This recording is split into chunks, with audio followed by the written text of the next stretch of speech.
जय हिंद दोस्तों, नमस्कार। कैसे हैं आप लोग? उम्मीद करता हूं अच्छे ही होंगे और पढ़ाई लिखाई अच्छे से चल रही होगी। स्वस्थ रहिए, खूब पढ़िए। हम लोग प्रोनाउन को डिफाइन कर चुके हैं। पिछले जो भी वीडियोस गए आपके पास, उनमें प्रोनाउन किसे कहते हैं, प्रोनाउन कितने टाइप्स के होते हैं, सारे का डेफिनेशन क्यों लाया गया, क्या उनका इम्पोर्टेंस है, वो नहीं होते तो क्या होता, ये सारी चीज़ें हमने पढ़ी। आज हम लोग पढ़ने जा रहे हैं प्रोनाउन के यूसेस, कि किन प्रोनाउंस को कहाँ पे कैसे यूज में लाएं ताकि सेंटेंस भी सही रहे हमारा और किसी तरह का कोई गलती उसमें ना हो, ग्रामेटिकली सही हो, एग्जाम में हम सही से उसको टिक आउट कर पाए, फाइंड आउट कर पाए एरर्स को। तो यूसेस में सबसे पहले हम लोग ने एक चार्ट तैयार किया है हमने, वो आप लोग देखिए इसको क्या है। पहला रूल जो प्रोनाउन का है, इंपोर्टेंट पॉइंट्स लिखने जा रहा हूं यूजेस से रिलेटेड, वो सारे पॉइंट्स रहेंगे। सारा कंफ्यूजन जो बचा खुचा आपका यूज से रिलेटेड कि कहां पे कैसे प्रोनाउन का यूज होना चाहिए, सब इसमें दूर हो जाएगा, आप लोड मत लेना। ये पहला पॉइंट जो है उसी के लिए मैंने ये चार्ट तैयार किया आपके लिए। ये पहला पॉइंट कहता है कि जो कनेक्टेड प्रोनाउंस होते हैं उनको सेम केस में रखना चाहिए। केस हम लोग पढ़ चुके हैं। केस मतलब क्या होता है? कारक। अगर जिन्होंने नहीं पढ़ा है, जिन्हें जो ये वीडियो देख रहे हैं और कारक नहीं जानते हैं, वो हमारे YouTube channel easy English by Avinash Shankar के प्ले लिस्ट में जाएं। वहां बेसिक्स का एक पूरा सेक्शन बना होगा। उस बेसिक्स में clause, phrase, subject, verb, object, ये सारा आपको मिल जाएगा, आप देख लीजिएगा। तो जो केस होता है उसी में नाउन का जो चैप्टर है, बेसिक्स, हमारा जो प्ले लिस्ट है उसमें बेसिक्स एक प्ले लिस्ट बना हुआ है, फिर नाउन दूसरा प्ले लिस्ट में है, और तीसरा में चैप्टर 3 में प्रोनाउन है। तो जितना भी clause, phrase, subject, verb, object है वो बेसिक्स में मिल जाएगा। फिर आप प्लेलिस्ट 2 में जाओगे तो वो नाउन का पूरा 17-18 वीडियोज के आसपास, चूंकि छोटे छोटे वीडियोज हमारे होते हैं तो 25-20 मिनट के वीडियोज होते हैं, तो 17-18 चला गया है, ठीक है ना। तो उसमें जब आप नाउन में जाओगे तो नाउन का जो रूप होता है अलग अलग सेंटेंस में, उन रूपों को हम कारक कहते हैं। वहां आपको कारक, जो दूसरा प्लेलिस्ट चैप्टर 2 नाउन है, उसमें केस लिखा होगा। वीडियोज को जब आप खोलिएगा वहां आप जाके केस को देख लें। जो लोग पढ़े हुए हैं, जानते हैं, वो इसे समझें। रूल है पहला कि कहता है कनेक्टेड प्रोनाउंस को सेम केस में रखना चाहिए।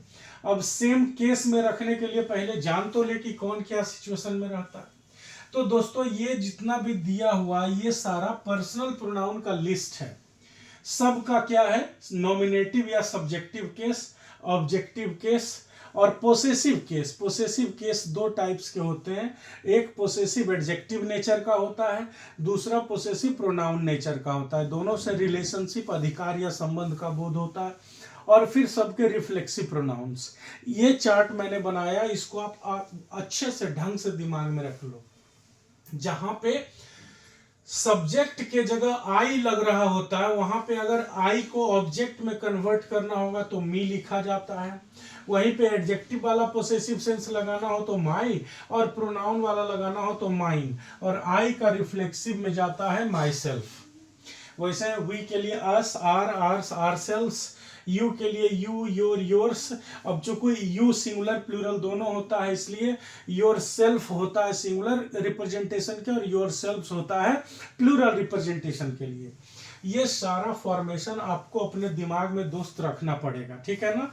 ये आपको दिमाग में रखना पड़ेगा कि कोई भी फेमिनिन जेंडर हो, सिंगुलर हो तो उसके लिए सी लिखते हैं, मैस्कुलिन हो, सिंगुलर हो, उसके लिए ही लिखते हैं। अगर हम थर्ड पर्सन की बात करें, इट लिखते हैं वस्तु के लिए, या नॉन लिविंग जितने भी होते हैं, जानवर जितने भी होते हैं उनके लिए दे लिखते हैं। इनमें से कुछ भी हो, नंबर पर्सन वाला जो आप पढ़ोगे बेसिक्स में आपको मिल जाएगा। ये चार्ट आपको पूरा दिमाग में रखना पड़ेगा कि सब्जेक्ट क्या होता है, इसका रिलेटेड ऑब्जेक्ट क्या होता है, फिर इससे रिलेटेड अगर पोसेसिव के संबंध वाला सेंस लाना पड़ेगा तो एडजेक्टिव में क्या लिखाएगा और प्रोनाउन में क्या लिखाएगा, और फिर ये रिफ्लेक्सिव प्रोनाउन है, ठीक है ना। ये चार्ट को आपको ये इस चार्ट को ध्यान में रखना है। अब इसी के बेसिस पे मैं आगे जहां तक रूल्स होंगे और फिर अगले रूल्स को बताऊंगा। तो पहला पॉइंट मैं क्लियर करूंगा अभी नेक्स्ट स्लाइड में एग्जांपल लिख के कि जो कनेक्टेड प्रोनाउंस होते हैं, दो प्रोनाउंस किसी सेंटेंस में, दो या दो से ज्यादा प्रोनाउंस को आप एक साथ लिख रहे हो, जोड़ के लिख रहे हो, तो कनेक्टेड प्रोनाउंस को सेम केस में यूज करना चाहिए, केस उनका डिफरेंट नहीं होना चाहिए। मतलब अगर आप सेंटेंस लिख दोगे me and he are going to market या he and me are going to market, तो ही सब्जेक्ट हो गया और मी ऑब्जेक्ट हो गया। आप देख लीजिए, ही यहां सब्जेक्ट के जगह लिखा हुआ है और मी ऑब्जेक्ट के जगह लिखा हुआ है। या आप कह दीजिए him and I are going to market, क्या कहा मैंने, him and I are going to market, तो हिम ऑब्जेक्ट वाला सेक्शन में है और आई सब्जेक्ट वाला सेक्शन में है, तो ऐसा कॉम्बिनेशन नहीं होता है। अगर आई को आपने चुना तो आई के साथ ही आएगा, सी आएगा, यू आएगा, दे आएगा, है ना। अगर आपने मी को जहां पे लिखा है तो मी के साथ और आगे भी लिखना है तो अस आएगा, यू आएगा, हिम आएगा, हर आएगा, कभी भी इस तरह का कॉम्बिनेशन नहीं चलेगा। वही कहता है कि कनेक्टेड प्रोनाउंस जो होते हैं उनको सेम केस में रखना चाहिए। इसको और एलोबरेट करके, इसी लाइन को और थोड़ा लंबा करके, इसके जितने भी कंडीशन है वो मैं नेक्स्ट स्लाइड में लाता हूं। ये स्लाइड में आप इस चार्ट पे फोकस करना, ठीक है ना। अभी नेक्स्ट स्लाइड आप एग्जांपल के लिए देखो। अब आप देखें हमने पिछला स्लाइड में क्या दिखाया आपको, एक रूल लिखा हुआ था जो बेस रूल है, जो बेसिक, जो पहला रूल कह सकते हैं हम प्रोनाउंस के यूज का। वो क्या था कि अगर आप दो या दो से ज्यादा प्रोनाउंस को एक साथ लिखते हैं तो जो भी जुड़े हुए होने चाहिए, एंड से जुड़े हुए जितने भी, एंड को ही खास करके लिया जाता है, तो एंड से जुड़े हुए जितने भी प्रोनाउंस को आप यूज करोगे वो सेम केस में होना चाहिए। सेम केस का मतलब क्या हुआ कि सब्जेक्ट को सब्जेक्ट के साथ ही जोड़ेंगे, ऑब्जेक्ट को ऑब्जेक्ट के साथ ही जोड़ेंगे। ऐसा नहीं है कि ऑब्जेक्ट को सब्जेक्ट के साथ जोड़ दिया, जो हमने आपको चार्ट में इंडिकेट करके बताया था। अब क्या है, आप एग्जाम्पल से देखिए। और इससे पहले मैं इस रूल को पूरा, जो पिछला स्लाइड में आपने पहला रूल पढ़ा था कि कनेक्टेड प्रोनाउन को सेम केस में होना चाहिए, और उसके बाद मैंने केस के लिए चार्ट बना के आपको दिखाया कि आप देख लीजिए क्लियरली कि जब मैं बोल रहा हूं nominative case, objective case, possessive case, तो उसका क्या मतलब होगा।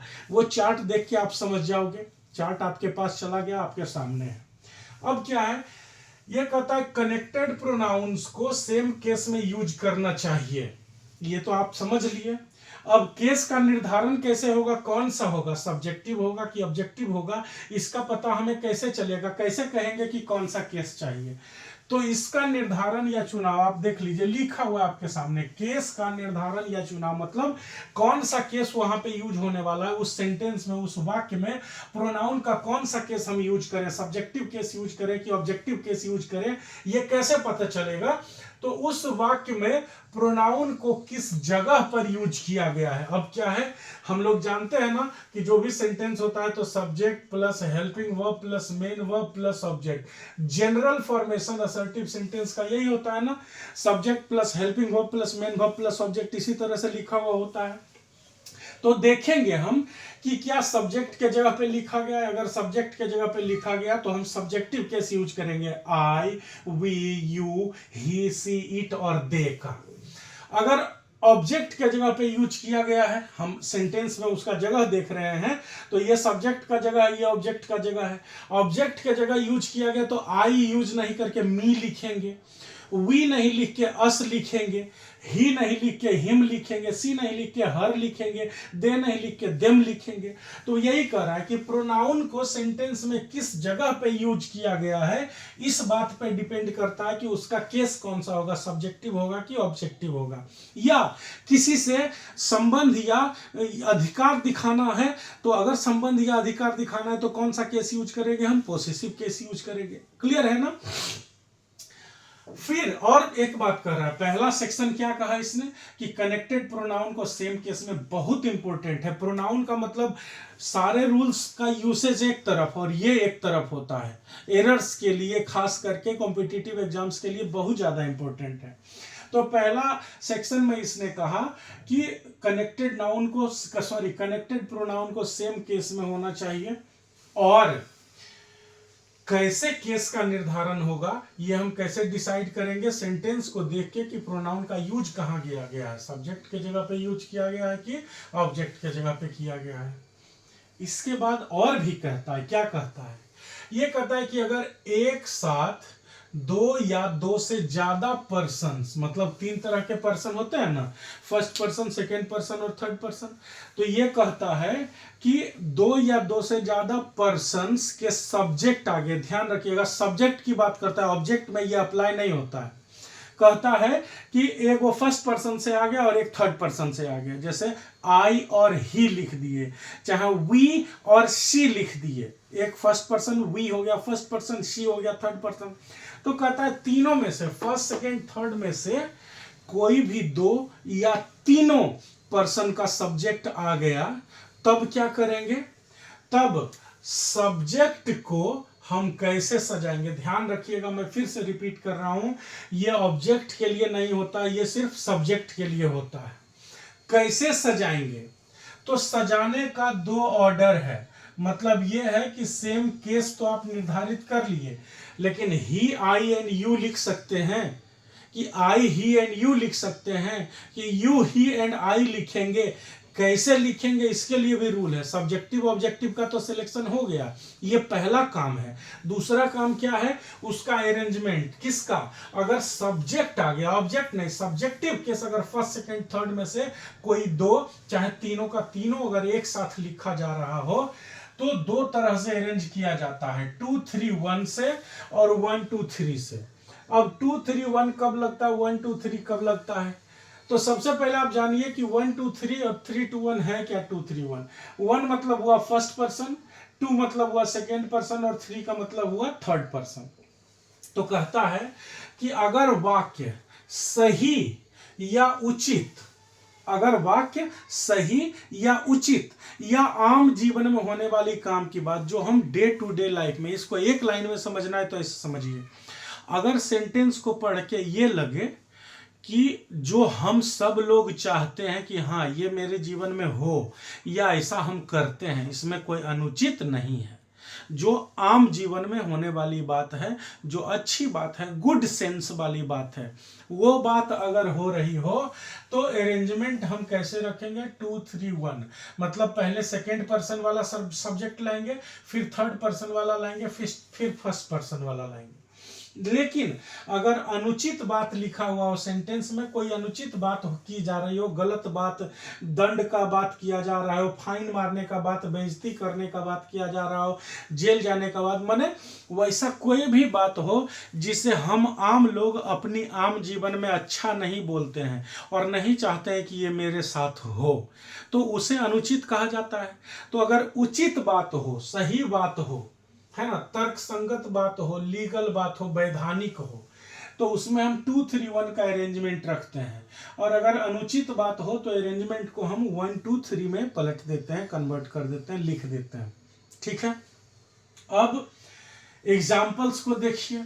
लिखा हुआ है me, her and him are going to market.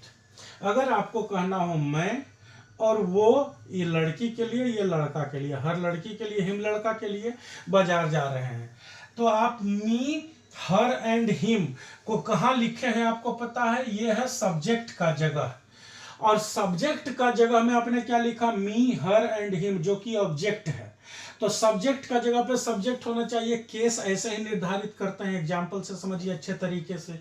ये है सब्जेक्ट का जगह, यहां हमने ऑब्जेक्ट लिखा है, तो गलत हो गया ना। लिखना क्या चाहिए, तो मैंने यहां इंडिकेट कर दिया, यहां सी, ही एंड आई होगा। लिखना जब होगा, जब सब्जेक्ट को लिखना होगा, तो दो बातों का ध्यान रखना होगा आपको। कौन कौन सा बात, एक कि ये तो जगह जो है वो किसका है, सब्जेक्ट का है। तो केस कौन सा होना चाहिए, सब्जेक्टिव, मतलब मी नहीं होना चाहिए, मी के जगह आई होना चाहिए। हर नहीं होना चाहिए, हर के जगह क्या होना चाहिए, सी होना चाहिए। हिम नहीं होना चाहिए, हिम के जगह क्या होना चाहिए, ही होना चाहिए। ये तीन बातें तो हमने सीख ली कि मी के जगह पे आई, हर के जगह पे सी और हिम के जगह ही होना चाहिए, तभी सही होगा। अब दूसरा जो लॉजिक इसका अरेंजमेंट का 2 3 1 1 2 3 वाला कहता है कि अगर ये फर्स्ट पर्सन, ये थर्ड पर्सन और ये थर्ड पर्सन, माने दो पर्सन से आया ना, एगो फर्स्ट पर्सन से और दो गो थर्ड पर्सन से, तो कहता है दो या दो से ज्यादा पर्सन से सब्जेक्ट आ जाएं एक ही साथ, एंड से जुड़ जाएं, तब क्या करेंगे, सही बात हो रही हो, तर्क संगत, कोई बुरी बात नहीं हो, तो मार्केट जाना कोई बुरी बात है नहीं, नॉर्मल बात हो रही है, उस केस में हम क्या करेंगे, हम अरेंजमेंट करेंगे 2, 3 और 1 का, ठीक है ना। क्या लगाएंगे, यहां लगाएंगे 2, 3 और 1। अब चूंकि इस सेंटेंस में 2 है ही नहीं, तो बचा कौन, पहले 3 उसके बाद 1। 3 में कौन कौन है, सी भी थर्ड पर्सन है और ही भी थर्ड पर्सन है, तो पहले हम दोनों थर्ड पर्सन को लिखे, तो पहले सी लिख दिए और ही लिख दिए।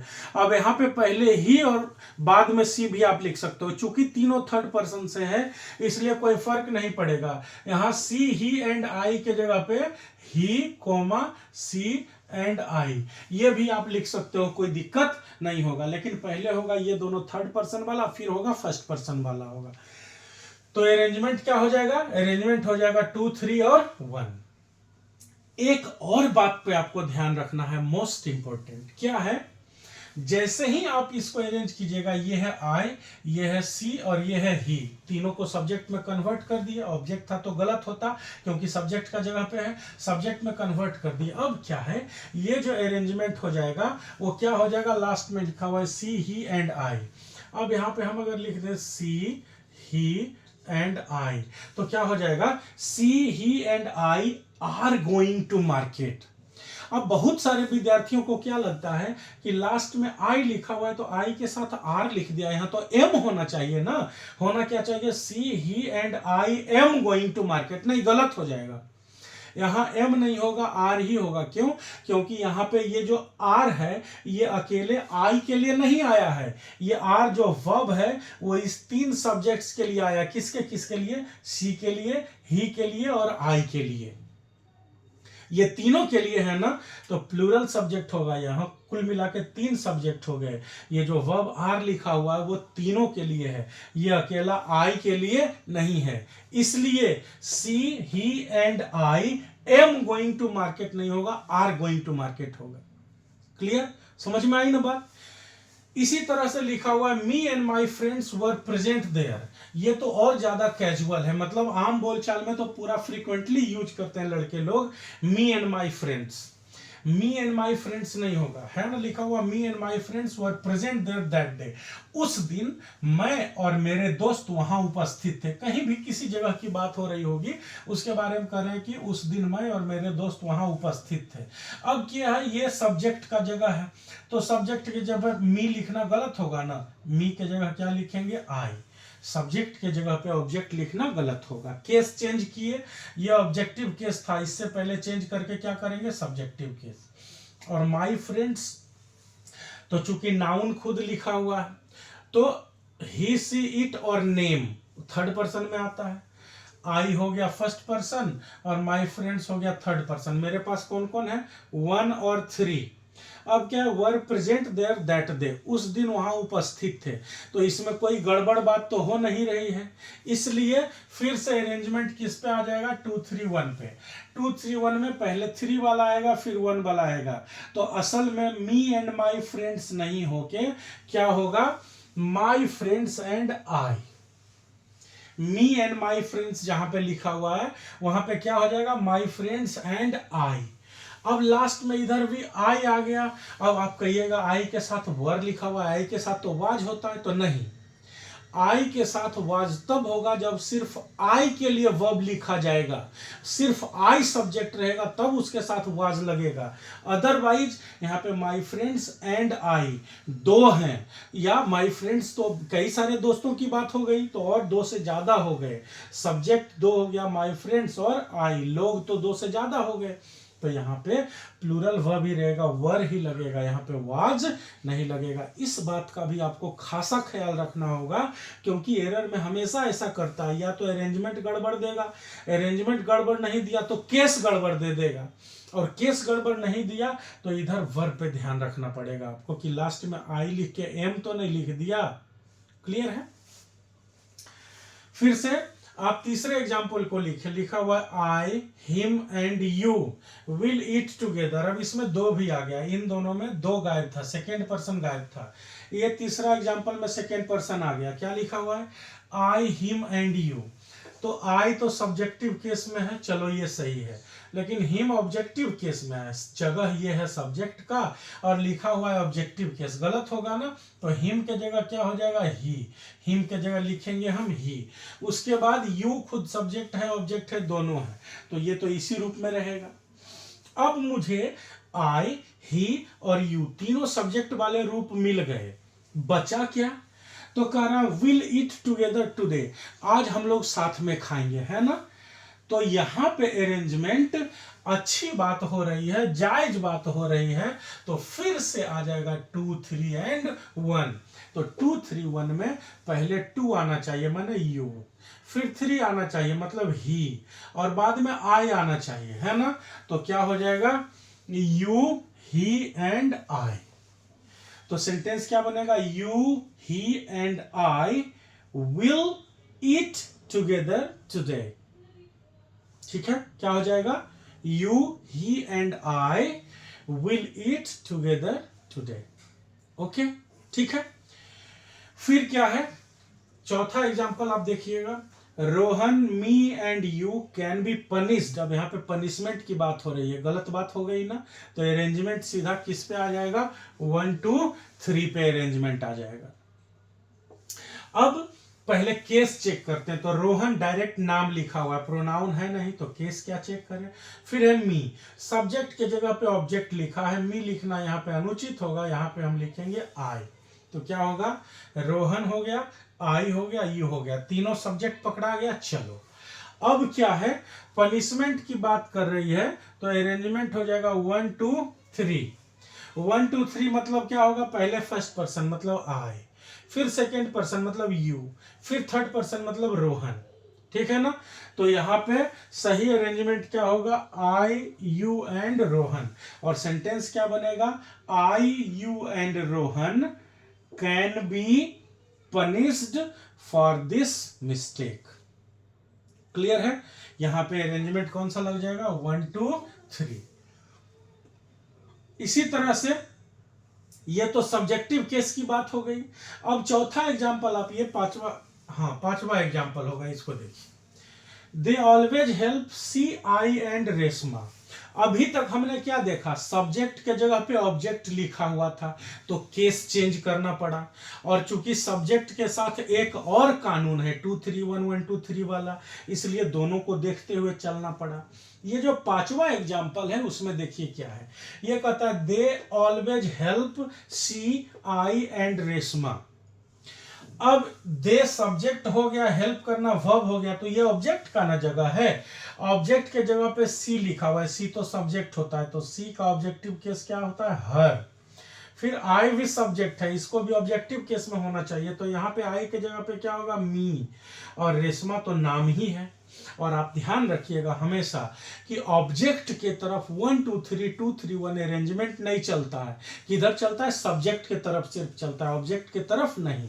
इधर खाली हमें केस देखना होगा, सिर्फ केस देखना होगा कि ऑब्जेक्टिव केस में ये है कि नहीं है। अगर ऑब्जेक्टिव केस में है तो डन, कैसे भी आगे पीछे रह सकता है।